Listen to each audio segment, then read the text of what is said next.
Sophie Border, vous étiez au ministère de l'Agriculture ce matin. Que pensez-vous de ce plan? Est-ce que les mesures annoncées sont vraiment à la hauteur des enjeux? Alors nous, ce qu'on pense de ce plan déjà, c'est qu'on a fait le constat comme tout le monde que jusque-là ça a été un échec, donc qu'il fallait le réformer, c'était quelque chose dont on avait besoin. Au vu des annonces du ministre, alors il y a certaines mesures qui pour nous vont dans le bon sens mais sont loin d'être assez, par exemple. Lesquelles par exemple? Voilà, alors par exemple, le ministre prône des agro-équipements, c'est-à-dire des équipements un peu plus modernes, un peu plus performants. Pour nous, ça c'est bien, mais c'est pas du tout suffisant parce que ça garde les agriculteurs dans un système de dépendance aux pesticides. Favoriser les produits de biocontrôle, c'est bien, c'est plus naturel effectivement que les pesticides, mais ensuite, si on ne couple pas ça à un changement de système de culture, ça sert à rien, quoi. Et du coup, il y a certaines choses qui ne vont pas assez loin du tout. On arrivera avec ça à l'objectif de moins 25%, mais pour arriver à moins 50%... Vous pensez qu'on n'y arrivera pas à cet objectif? Si, on peut y arriver à moins 50% en 2025, on peut y arriver. Seulement, il faut vraiment s'en donner les moyens.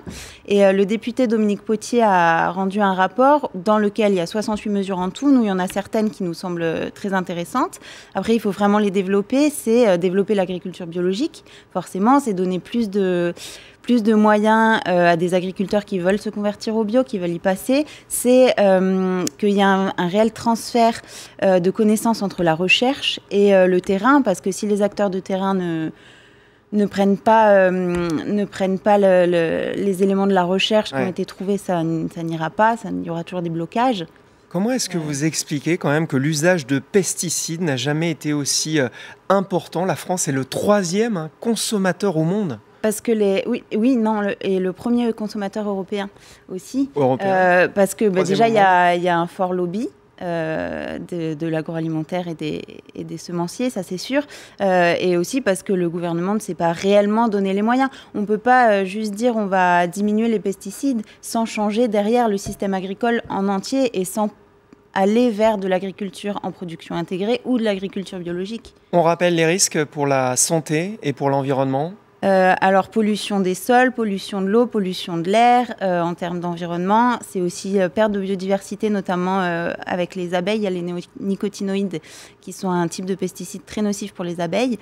En termes de santé, c'est des maladies, cancer, asthme, infertilité aussi pour les femmes. Il y a aussi des gros risques sur les riverains, d'ailleurs, des champs.